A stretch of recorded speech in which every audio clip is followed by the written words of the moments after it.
complaining of having water issues. So, Crystal Geyser, you know, probably doesn't know this, but they're in the room tonight, so I know they're hearing it.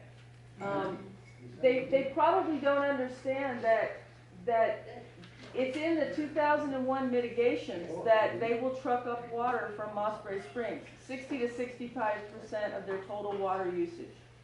Okay, so that's a lot of water every day that is now going to be coming out of Deck 6. That's an entire new use from Deck 6. Does that make sense? Yeah.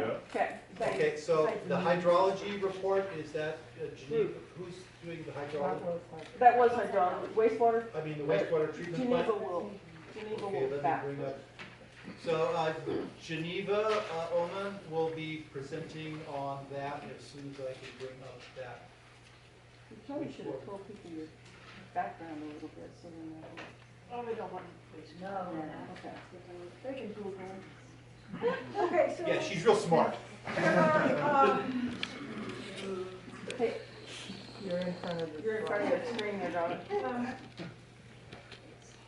There you go. Can you see me now? Nice hat. There you So, so I've been reviewing the section in the utilities section on how the wastewater from the bottling plant will be handled.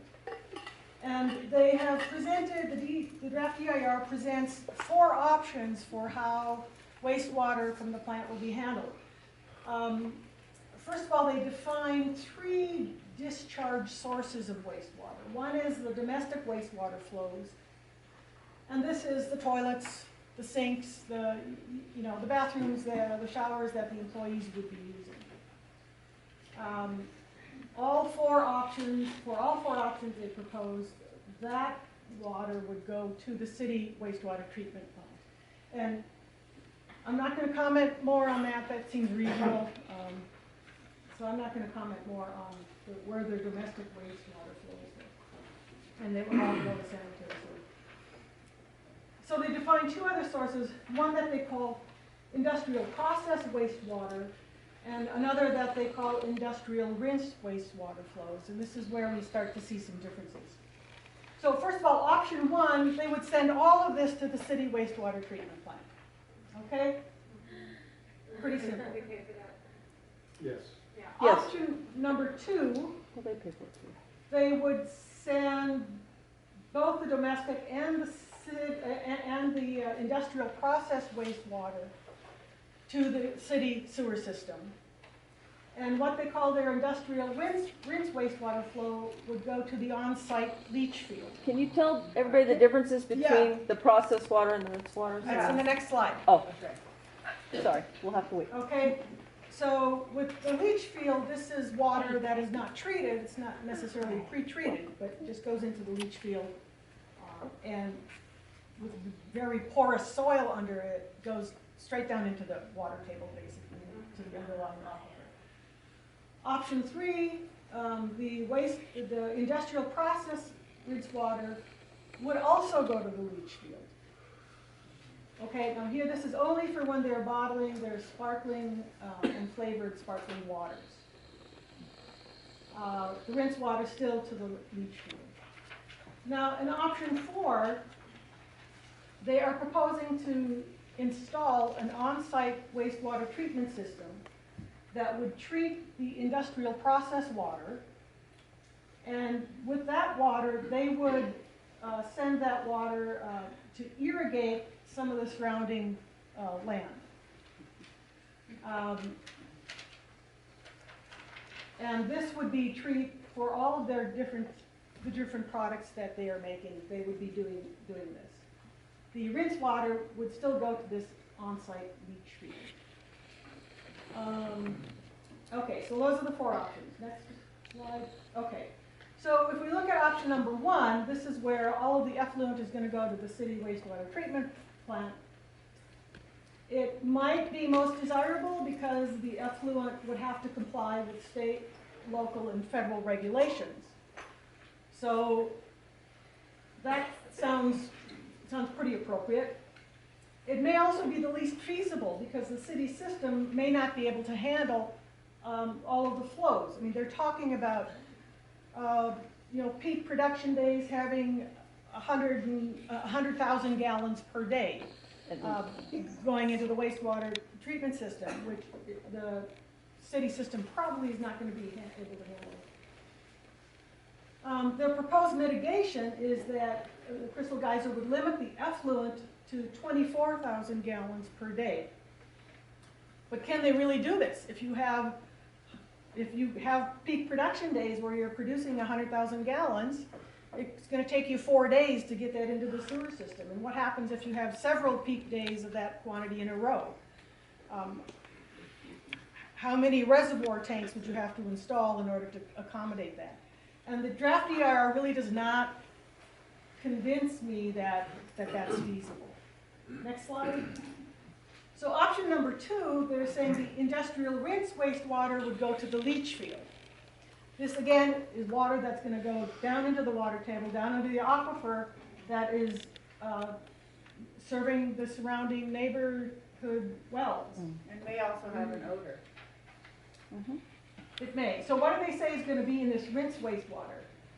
Filter backwash, because the water they're taking from deck 6 to make their products, they're going to be filtering a number of steps. There's carbon filtration, microfiltration, there's deionization, and I don't know, 6 or 8 steps of processing that water is going to go through before they bottle it. So it doesn't say what's going to be in that filter backwash.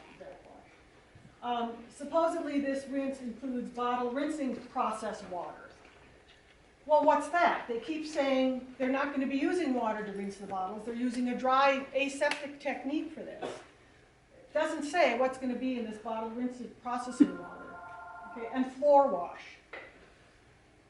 Floor wash. What's going to be in the floor wash? It doesn't say. And there's an et cetera there. It doesn't say what other things, implies there could be other things, but doesn't say what they would be. And floor wash right now is not in the permit from the Regional Quality Water Control Board. They removed that, and they're not allowed to put floor wash into the leach field or any of the other options. It's supposed to go directly to the city's wastewater treatment plant. But they're proposing to put it in the drain. Francis?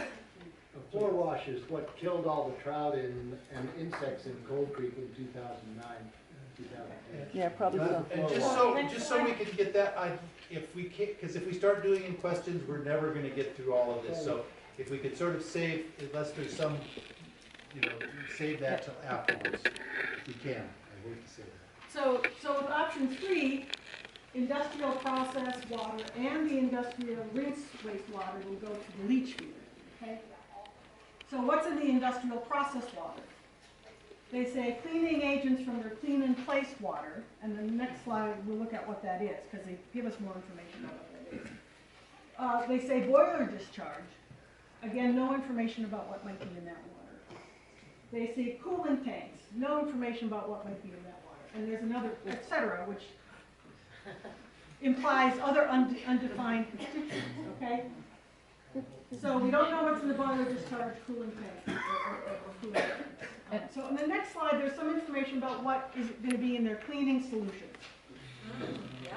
Hydrogen peroxide, peroxyacetic acid, acetic acid and vinegar, nitric acid, bleach or chlorine, hydrochloric acid, caustic soda, which is sodium hydroxide, and I guess there's some salt in there too, sodium xylene sulfonate, cocamine oxides, and fruit flavoring extracts. Now, they make the comment that these are all food-grade compounds. And so there's only going to be food-grade stuff going into the water. So I have some problems with that kind of a statement. First of all, things like peroxyacetic acid in their concentrated forms are explosive. These are highly reactive compounds. Also, bleach and chlorine, that's chlorine gas, are highly reactive with other organic compounds. Acetic acid, vinegar, sodium xylene sulfonate, cocamine oxide, fruit flavoring extracts are all organic compounds. And when you react bleach or chlorine with organic compounds, you can get what are called chlorinated volatile organic compounds. And the, What's wrong with those? and a number of these compounds are on the list of priority pollutants, the ones that you can't put into wastewater. So even though any one of these by themselves is not considered a priority pollutant, they can react with each other to produce those pollutants. And in fact, there is data in the document that shows that the effluent from their Calistoga and Bakerfield's plants, it was one of those, they didn't test them all, include chlorinated volatile organic compounds that are on that priority pollutant list. So this is a big omission in the draft DEIR. It does not discuss the interactions, the reactions that between these compounds that can produce high priority pollutants. Next slide. Raymond, I'm gonna let you explain this one. Okay. Well, and option 3 also includes going from the leach field as it currently is at 72,000 gallons a day of that water going into the aquifer to 108. So it'll expand the leach field. Okay. What they did was they took water from underneath the leach field and said that that was representative of the quality of water in the aquifer, okay, by testing the water underneath the leach field. Well, we know that water underneath the leach field to already be somewhat contaminated, and it shows the effects of the bottling plant having been there for 10 years. So what we think that they should do, and we're going to, of course, recommend this, is they should actually have a real representation of our drinking aquifer in the area. So we think they already have it. That's the source water concentration from Deck 6. So you see there's some constituents there that they list. These are their numbers, not mine, listed in that column. And then the Regional Quality Water Control Board said, we need you on the one to the left, and I'm not a scientist, so I'm just a layperson trying to explain this stuff, but what the Regional Quality Water Control Board said is, we want you to look at the worst case scenario of what happens when you put that effluent down into the leach field. And those are the numbers on the left in that column. So when you take those constituents at those numbers, and these are their numbers again, and you compare it to our source water that we all drink from at Deck 6, kind of doesn't matter where your well is, you all drink the same water from the mountain.